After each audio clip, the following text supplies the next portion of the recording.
Now we've come to intervention day. The big day has arrived. You've written your letters, you've done your rehearsals, and now it's time to actually do the intervention. There's always a lot of anxiety, but you're fully prepared, and we want you to trust the process and walk through it step by step in the way we're now going to describe. And one of the first things we want you to do is to make sure you have the download of the dramatization of an intervention and read that, because it's going to give you the best feel for the tone of the intervention, the flow of the intervention. You know, what happens if they say yes, what happens if they say no. You'll kind of be a voyeur on another intervention before you do your own. But right now we're going to talk and we're going to go over every single point from beginning to end. First of all is just coming to the location of the intervention. Perhaps it's going to be at mom and dad's house, or at grandma and grandpa's house, or at someone's house. We want everybody to arrive at least 30 minutes in advance so that you're all prepared, everybody's very comfortable, and just take your time getting set before the subject arrives. And one of the things you want to do to get yourself ready is to arrange all the furniture. Remember, we were talking before that you want the furniture in the living room in a fairly circular setting. And if you need extra chairs, you can bring them in from the kitchen or the dining room. So everyone has a seat, and you've reviewed where everyone's going to sit, so everyone remembers you made those decisions during your rehearsal. Just go over them again so everyone knows which seat is theirs. And the other thing you want to do right now is refresh everybody's memory as to the order of the letters. Who's going to read their letter first, who's going to go after them, next, all the way to the last letter. So everybody knows where they're going to read their letter, and it goes nice and smoothly. And you want to do a little housekeeping too. You want to make sure that everybody's cell phone is turned off. If there are normal ringers in the house on the landline phones, turn them off if that's possible. If there are pets in the home, make sure that they're put away. If people need a bathroom break, let's get those out of the way now too. Let's get everything squared away so there won't be any interruptions once the intervention begins. And it may seem obvious, but this is a good time that everyone checks to make sure they have their letter. And, you know, if your letter's in your purse or in a pocket in a sports coat, pull it out now. You don't want to be fishing for it during the intervention. I always suggest that people get their letters and put it on their chair seat. So it's right there, they know where it is, and there's no rustling through things to find their letter at the time. And then before the alcoholic arrives, you want to do things like make sure if somebody's smoking, get your cigarettes put out. If there's food around, let's get that all squared away. We want everybody to really just take their seats, wait for the alcoholic to arrive. If there's some little affirmation or prayer or anything positive that you'd like to say amongst yourselves in order to get yourself ready, go through your own personal little exercise there, and then just wait for him or her to arrive. And oftentimes, because interventions are usually done in the morning, because that's when the alcoholic or addict is most likely going to be sober, that there might be a few breakfast foods, or some danishes, some toast, some fruit, some coffee and juice. And that's really a nice way to get everyone to relax. But again, make sure all of that's out of the living room before the intervention. And finally, remember to breathe. Oftentimes when people get nervous, they start holding their breath. Take a few nice breaths and help yourself relax. That's right. And then when the subject actually arrives at the place of the intervention, we want the chairperson to greet them very warmly at the door. And of course, everybody will be greeting them, but we want most of the team to be in their seats so that it's clear that he or she is to come into the room and sit in the appointed spot. And the chairperson's actually going to escort them right into the living room and say, you know, John, why don't you take a seat here on the couch next to your mom, and I'm going to be sitting with you too. Most people are so polite, and they just go ahead and they do that. Rarely do they object. Then the chairperson will make a brief opening statement. They're going to welcome the alcoholic into the meeting. They might say something along the lines of, John, you know how much we all love and care about you, and we have some things that we'd like to share with you now, and we just want you to listen to what we have to say. And the best thing to do is keep it brief and keep it simple. And now we begin reading the letters. And this is a time that in a way you can kind of relax, because the next few minutes, maybe the next 15 minutes, are going to be completely scripted. And you can trust the process and just go with the letters. We'll have the chairperson call on letter number 1. He will say something along the lines of, "We'd like to begin with Uncle Bob." And it's important that the chairperson actually name that relationship. We'd like to start with your sister. We'd like to start with your uncle or your aunt. And so the stating of that relationship is a very powerful thing. We want to bring that immediacy and that family connection to the fore. And remember, the chairperson is only going to introduce the first letter, not every single letter. If the chairperson were to introduce every letter, it would have the effect of interfering with the emotional power of the group. So the chairperson will introduce the first letter, and then every letter thereafter is read automatically. The best thing to do is, after the first letter is written, in your mind, just count to 2. 1, 2, and then start the next letter. When that letter is read, 1, 2, go to the third letter, and so forth. And don't worry about emotion. I mean, if people start to cry, we love Tears on Intervention Day, because that's coming right from the heart. That's the most honest emotion in the world, and it lends a lot of credence to everything that's going on. And remember what we said, read your letters at a normal pace, not too fast, not too slow, and not too quietly. Make sure you're heard. So then we go around the room and everyone reads their letter with just a beat or two in between. And finally we come to the last letter. And once this letter is completed, when the last person has read their letter, they are also a person who is sitting right next to the alcoholic. We want them to then lay their letter down, because there's one more thing that they have to do. They're going to be our closer. They're actually going to turn to the alcoholic. They're going to make physical contact. They're going to look them right in the eye, and they're going to say, "Will you go to treatment today?" Or some very direct question like that that requires a yes or no answer. So after that direct question, everyone waits. The alcoholic is going to be the next person to speak. No one is going to say a word before that. If they say yes right away, which sometimes happens, sometimes they'll just say yes with no objections whatsoever.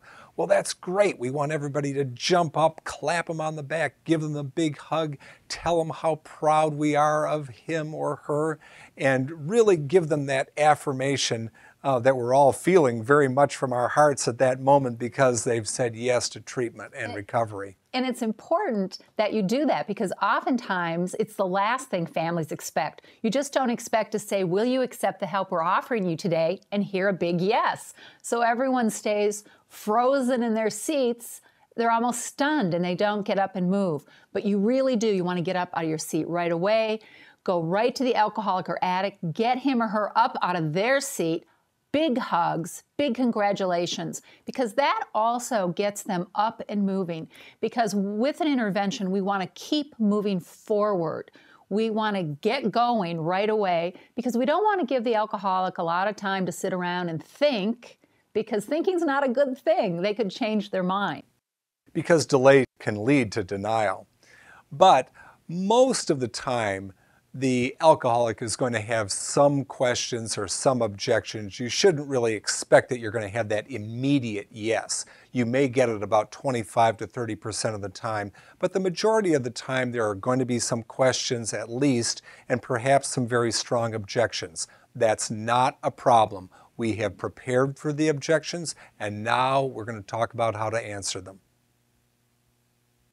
Some objections are very simple and very direct. The alcoholic or addict just needs a little more information. And these can be very positive objections. For instance, now what is this? They might ask, what is this place you're talking about? Where is it you want me to go? And what can I expect there? Well, the alcoholic is just saying, I just need a little more information. Yeah, I'm interested. Tell me more. Yes, you really just about have a yes there, but they're needing just a little bit more information. And so you want to give it to them. You want to say, you know, Dad's going to be flying with you there, or we're all going to be driving with you. It's only an hour away. Whatever the case might be, you want to start filling in a little bit more detail, and you always want to say it as if it's going to happen imminently. Not if you're going to go, but when you go. Dad's going to be going with you. So always frame things in the positive and as something that's going to happen immediately. And sometimes that question also addresses a silent objection they have or worry, because a lot of people think, oh my goodness, are you getting ready to lock me up in a psych hospital? You know, they might be thinking to themselves, I am not going to a nut house. That's right. They're not. They may think, am I going to jail? Am I going to be behind bars? They don't know, you know, what the answer is, and they may not actually phrase the question. So the more information you give them, the more you'll be able to overcome those kind of silent objections. And when they understand going to treatment is something that they do voluntarily, and treatment centers are lovely, for the most part, lovely campuses, nice rooms, very respectful places, then that eases those fears. That's right. And there can also be another silent objection that has to do with the fear of coming off the alcohol or the drugs. And they may need to get some reassurance from you that they're going to be medically detoxified, they're going to be made as comfortable as possible, they're going to be under expert care. These people have been doing this for, and then you can quote how many years the treatment center has been open. So you want to do everything that you can to reassure them. And another objection that sometimes people will present to you out loud, but sometimes really they are silently thinking it, is there's no way I can leave my children for that period of time. And this is much more common for mothers. And so you really want to make sure that if you're intervening on someone with children, that you address those important concerns, such as who's going to be taking care of the children while you're gone? Is it somebody you know is going to do a great job, the children have a good relationship with them, and you can trust them? Absolutely. And then fill in more details too. For example, how often can there be phone contact? How often can there be visitation? Give them as much information as you can so that you can make them more comfortable and allay their fears. And also remember, going into the intervention, you have already prepared for all the possible objections. During the rehearsal period, you all got together, you brainstormed every possible objection, you came up with all of the answers, so you're really prepared. I mean, it's unusual for alcoholics or addicts to come up with objections you haven't already thought of.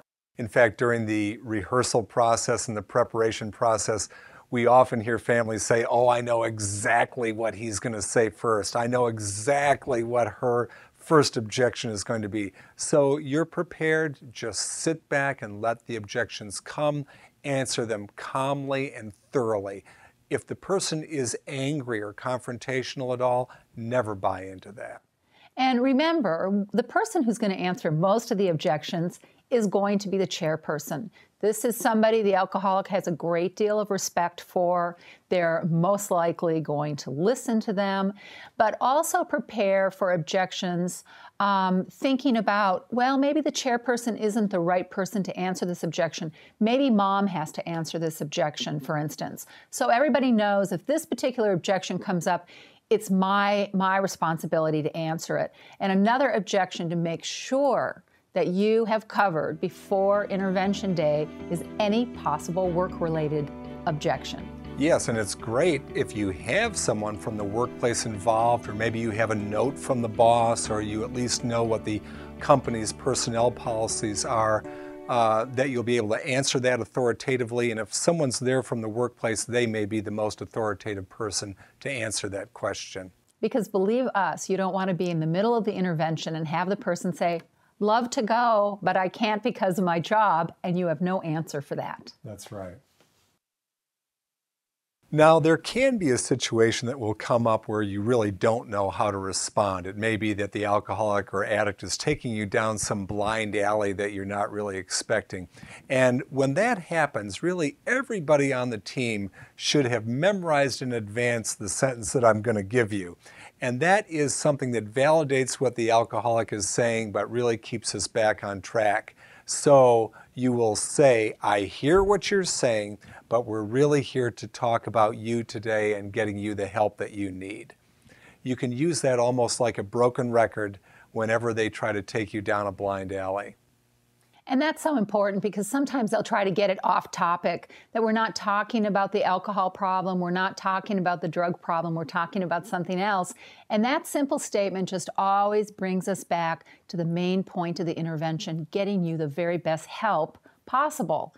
And another thing that you can say to alcoholics and addicts, because remember, their addiction has created so much unmanageability in their life. They're worried about so many things. There's so many loose ends. A very simple statement can put their mind at ease. You can say to them, you do not have to worry about anything. We have taken care of everything. And that is such a soothing statement. It takes the weight of the world off of their shoulders. All they need to do is take the next step toward treatment. And sometimes the alcoholic or addict may just need to keep talking for a while. They'll make objections that don't necessarily require any reply. They're just kind of getting their yah-yahs out, and you've got to let them run out of gas. But what I would suggest is that you always try to reach beyond what they're saying and reach for their heart. Appeal to them to do the right thing, the difficult thing that they know in their heart is right. Appeal to their better side, their moral side, the person that you're proud of and the person that you want back again, because that's the person, as opposed to the disease of alcoholism and drug addiction, that is the person that's going to make the right decision and do the right thing. Because when you keep approaching them with love, not anger, you do not want to let them bait you. If they become angry, that's okay, that's fine, as long as the team continues to respond with love. That's right. And if another thing that can happen is that the alcoholic, as kind of a gambit, will try to single out one person that they're going to bully. For example, the alcoholic may say to his wife, I suppose you were behind this whole thing. What the wife should do at that moment is just remain quiet. She doesn't want to let her husband bait her into an argument or to split her away from the team. Instead, the chairperson is going to step in and turn to the alcoholic and simply say, we made this decision as a family. We love you too much not to do the right thing for you.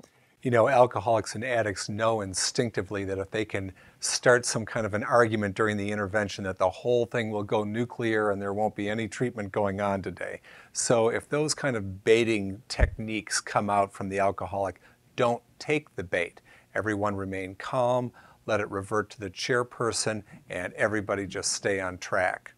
And remember, you want to be prepared for these things, but they happen in the minority of cases. So don't get too nervous about it. And even if you feel anxiety, just remember, if you're behaving out of love, that's going to have a very calming effect on you because you're going to know you're doing the right thing. Also, you can use what's called a broken record technique.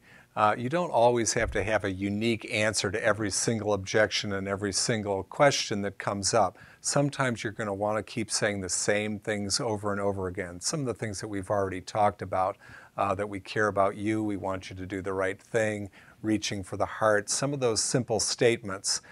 Don't get pulled into a debate or go into past history or dredging things up.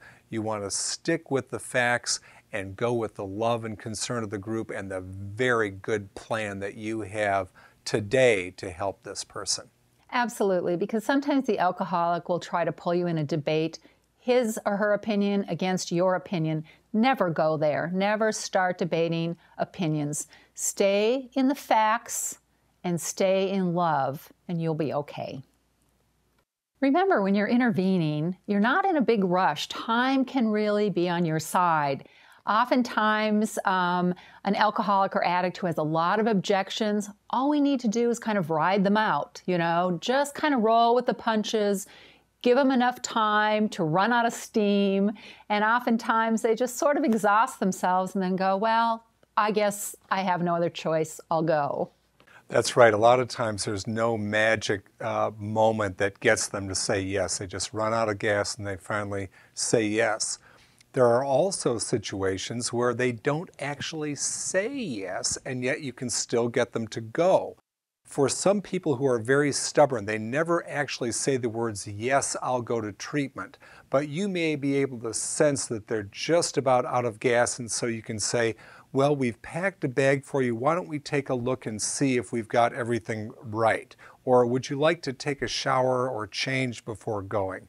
Or something like that, and get them off the couch and moving in the right direction. I've had a number of people go to treatment over the years who never actually agreed to go at all, but who we just started moving in the right direction, and they wound up checking in that day. That's right. And sometimes, in an intervention, I'll just look at my watch and I'll say, oh my gosh, we're going to miss this airplane if we don't get going, and the person's like, oh, well, we can't do that. And they kind of get up and go and they never say yes.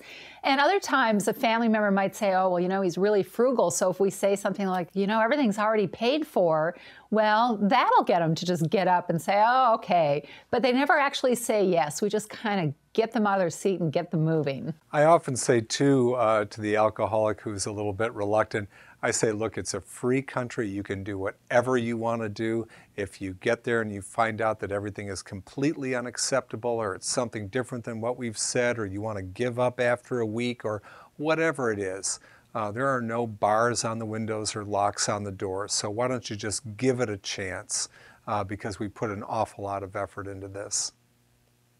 And once they decide to go and we're traveling to the treatment center, we have that all prepared ahead of time as well. If it's a local treatment center, we like to have as many team members as possible caravan and everybody go to the treatment center with the alcoholic. Now, there is an exception to that. Let's say it's the wife who's going to treatment and she is so angry at her husband.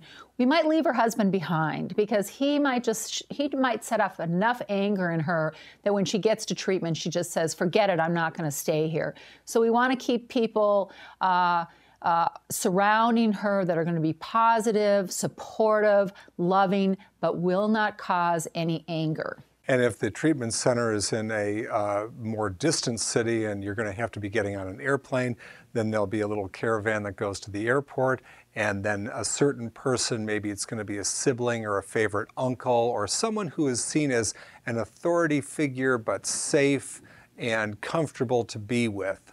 You want to find just the right person to travel with them. You don't want to pick a person, especially a spouse, who they might get into an argument with. Absolutely. Whoever's going to fly on that plane with them should be somebody who the alcoholic respects and is very unlikely to get into any kind of argumentative mood with. And do whatever you can to make sure that you have a direct flight. We don't want someone to have to fly to Atlanta and wait for 3 hours and then continue on to Texas or whatever the situation might be. We want to make things happen as quickly as possible and get the person to treatment so they can begin the medical detoxification process. And once the person has decided whether they're going to go to treatment or they are not going to go to treatment, there should be somebody on the team that is designated to call the treatment center and inform them. Either say he's not coming in today or we're on our way and we'll be there at the designated time. That phone call should happen out of the ear range of the alcoholic who's going to treatment. It's a nice phone call to be able to make. Just say, John said yes or Mary said yes, and they'll be arriving at the airport at such and such a time. It's a great thing to be able to say. It's a great feeling. Sometimes, even after going through all the objections and spending a lot of time talking with the alcoholic or addict, you still get a very hard no. They're just being stubborn. They're absolutely not going to go. They've drawn a line in the sand and you just can't go anywhere. Well, that's the time that we have to get to the bottom lines. I want to stress to you as you run up to your intervention now that this happens in a minority of cases. It's probably only 15% of the time that we really see a hard no, but we want to be prepared for it, and that's why we've written down the bottom lines. That's right. Most interventions, we never get to the bottom lines. But when we do, and if you are working with a professional, the professional interventionist is going to make that decision when it's time. If you're not working with a professional interventionist, your chairperson is going to make that decision. The chairperson is going to say to him or herself, I don't think we can take this any further. We're starting maybe to create some animosity and we don't want to go there. So the chairperson will turn to the alcoholic and make a simple statement. And this is a statement that everybody else on the team already knows about, and they know when they hear this statement, it's time to go to bottom lines. And remember, your bottom line is always written on a piece of paper separate than the letter. So the chairperson would turn to the alcoholic and say, John, we respect your right to make this decision for yourself. Obviously, it is not the decision we hoped for. But we also have made decisions for ourselves, and we are hoping that you will respect our decisions, and we would like to share those with you now. And so we read the bottom lines. You've already written them on a separate piece of paper from your letters, and we will go around the room in the same order that the letters have been written and read the bottom lines one at a time. And then after the last bottom line has been read, we want to ask the alcoholic again, will you accept the treatment that's being offered to you today? We want to give them another chance to make a better decision. What we usually see after reading our bottom lines are 3 different results. The first result is after they hear about the consequences that they're going to endure for making a poor decision, that they say, well, okay, in that case, yes, I'll go. So that's a very good result. And of course, you remember when we were talking about the rehearsal and preparation process, when we deliver those bottom lines, we always want to do it in a way that saves face for the alcoholic. We want to preserve their dignity so that they can say, well, if you put it that way, okay, I guess maybe I should go. And remember that you can download sample bottom lines from the website to give you an idea how to write your own.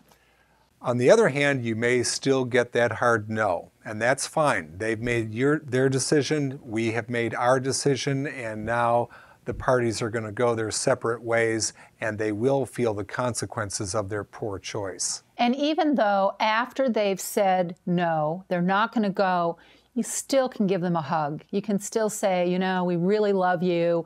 We admire you for sitting here and, listening to all of us. Because I know it wasn't easy. It wasn't easy for us. So that you can still keep that relationship open. And we want to keep relationships open whenever we possibly can, because then we have an opportunity in the future to step in again and hopefully move them to treatment at that time. And the third thing that can happen is there can just be more bargaining. So they may say yes, they may say no, or there may be more bargaining. And this may be one of those situations where they say, well, I just can't possibly go today. You just don't understand, but I can go in a couple of days. And we may need to go with a fallback position at that point. The family will have to make this decision in advance, whether it's going to be today or nothing, or whether there's going to be a little bit of leeway if things get very, very tough, and we're going to be willing to give them a little bit more time. Remember, intervention is always a negotiation. So we want to bring about some kind of forward movement, even if it's really small today, but it brings us hope for tomorrow. And the other thing is if they do say no, please never think of it as the end of the road. It is simply a bend in the road. Our experience is that most of the people that say no on intervention day eventually get some help. That's right. So whatever promises you've made in your bottom lines, we've got to make sure that the team remains unified. This is critical. Everyone must follow through with what they said they were going to do. The alcoholic has always had the experience that the family and friends fall apart. No one really follows through. When they realize that today is different, this is going to make them go to treatment much more quickly. And what Jeff said is so important, because when you read your bottom lines, you are making a sacred promise to the alcoholic. You are telling them what you will do and what you will not do in order to support their health and their recovery. And so you don't want to go back on that. You don't want to break your promise. Another question that you might want to throw in at this point, if you're having a very difficult time, is to say, well, John, or well, Mary, if your way doesn't work within the next week or two, if you're not able to stop drinking, if you're not able to stop drugging, Or if you are able to stop, but you fall apart in another 2 weeks or a month or something like that, let's have an agreement right now that if your way doesn't work, then we're going to do it our way. And that's really important because oftentimes that's what they'll tell you. You know what? I'm going to do it on my own. I've got no problem. I can make this work. That's a great negotiation because you can say, okay, but if your way doesn't work, will you do it our way? And if you can get that promise, then when they start drinking again, you can revisit it. Another thing that you do after getting a very hard no and coming to the end of the intervention is a day or two after the intervention has concluded, you'll want to gather together all the intervention letters and mail them to the alcoholic so that he or she can see them again and feel that emotional impact again. Or if you think it would work better, somebody could deliver it to them. For instance, it might be the chairperson. This is somebody they have a lot of respect for, might go right over to their house with the letters, sit down and say, you know, I thought you'd really like to have these letters. There's a lot of love here, and you might want to look at them again. And in a way, that also builds another bridge to the relationship because the chairperson, you know, can have a little conversation. I mean, have you thought about anything we've said? How are you feeling? Just listen to the alcoholic, maybe. Just give them time to talk, and it can help continue moving the process forward. And we never have to apologize for doing the intervention, either at that moment or in the days that follow a very hard no. We don't apologize. This is a medical issue that requires professional treatment. If it were any other kind of disease or illness, we'd all be taking action in the same way.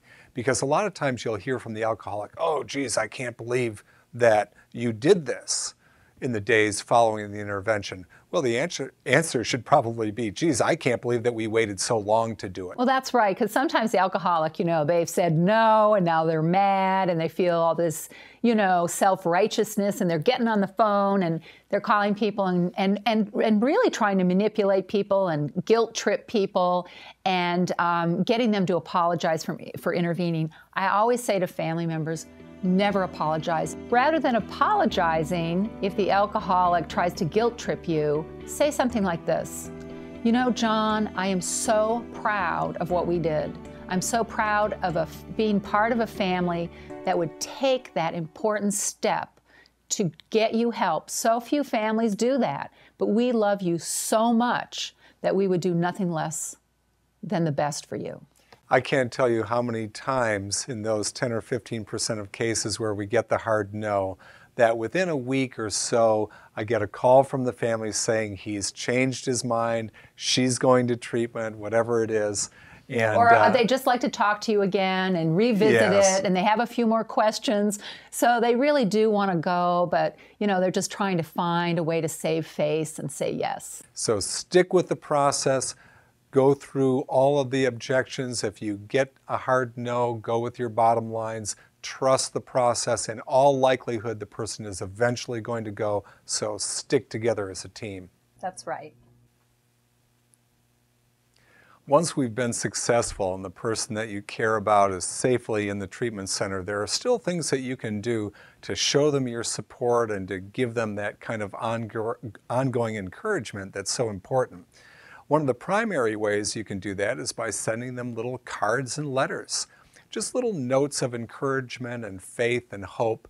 And no matter what they may tell you, believe me, I know, Deborah and I both know from experience, that everybody in the treatment center lines up every day to see who got mail and who didn't. So no matter what they tell you, believe me, they appreciate those little cards and notes and keep them coming. That's right. So even if they're acting a little aloof or standoffish with you, you are very important to them, and they will be there every day to see if they've received mail. And put in photographs, you know, in their room in treatment. They'll have a bulletin board, and they can tack up photographs. If their children send drawings, sometimes people just download jokes from the internet, something to give them a little chuckle. Anything like that is really nice. But let me say a little something about sending gifts. I would suggest keeping that to a minimum. If you do send a gift, send something small. Just send one little thing. It might be like a stuffed teddy bear, for instance, something that doesn't have a great deal of value.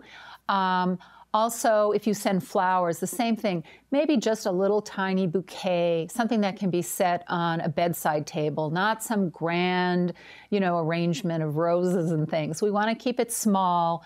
We want to keep it kind of humble and definitely inexpensive. And there are some things that you definitely should not send. For example, you cannot send any kind of food or beverage or anything that can be consumed. These are the kinds of things that can actually be used to smuggle things into treatment centers that shouldn't be there. So drugs. You can't, yeah, right. You can't send food, you can't send something to drink. You also really, this may be surprising to you, but you really shouldn't be sending them books or magazines. They're going to have plenty of reading materials there at the treatment center that are going to be more recovery oriented, and they're going to have a lot of writing assignments as well. So we don't really want the distraction of normal books or magazines. And let me add another reason for that. In treatment, we really encourage every patient to become very involved with their peer group. We don't want them to isolate. That's what they did in their addiction. They isolated emotionally and physically from people. So we don't want somebody sitting in their room reading a novel when they should be out in the community room, talking with their peers, sharing a cup of coffee, taking a walk. So books and magazines help people isolate, so don't send them. That's right. And as Deborah said earlier, you should never send anything that's too expensive. Also, you don't want to be passing along just kind of general bad news or complaints or any kind of negative information. That's right, because the treatment team is working very hard to get the alcoholic or addict to focus on themselves in treatment. That is the last thing they want to focus on. They don't want to think about themselves. So what they want to do instead is think about people outside of the treatment center, their friends, their family, their coworkers. So if you are sending them little complaints or bad news or this or that, it just helps them focus outside of treatment when the treatment staff is trying to get them to focus on themselves. Now, of course, there can be exceptions to that. There could be a death in the family. There could be some very important and tragic or problematic news that does have to be relayed. But in that case, a serious legal issue that's coming up. Exactly. But in that case, there are some very specific steps that you should take. Absolutely. First, call the counselor. Let the counselor know what the bad news is so the counselor can give that news to the alcoholic or addict in treatment. That way, the counselor knows the best time to tell them, what kind of support they need. They can put all of that together. That's right. For example, if you had a real tragic circumstance where someone in the family died and the person was going to have to leave treatment for a couple of days to attend the funeral, you'd want to go through a real planning process with the treatment team. This doesn't need to take a great deal of time, but you want to go through a planning process about how the information is going to be relayed and then what the mechanism is for the person to attend the funeral or whatever it is that they need to do. And if the bad news is something like a legal problem, that the alcoholic is going to be facing a serious legal charge when they leave treatment, it's better that they learn about it in treatment, where they're in a safe environment, they have a supportive clinical team that's going to know how to help them work through this issue, rather than waiting until they get home when that kind of news might be more than they can handle, and they might start drinking or drugging again because of it. So if you have a tough circumstance like that, use the clinical team. They're there to help you, and they'll figure out with you the best way to introduce the information. We always want to work together as a team. Absolutely, because if you're not sure what to do, ask the counselor. They're going to give you great advice. So next, we are going to talk about what to do after the intervention is over and your loved one is in treatment or is not. That's right.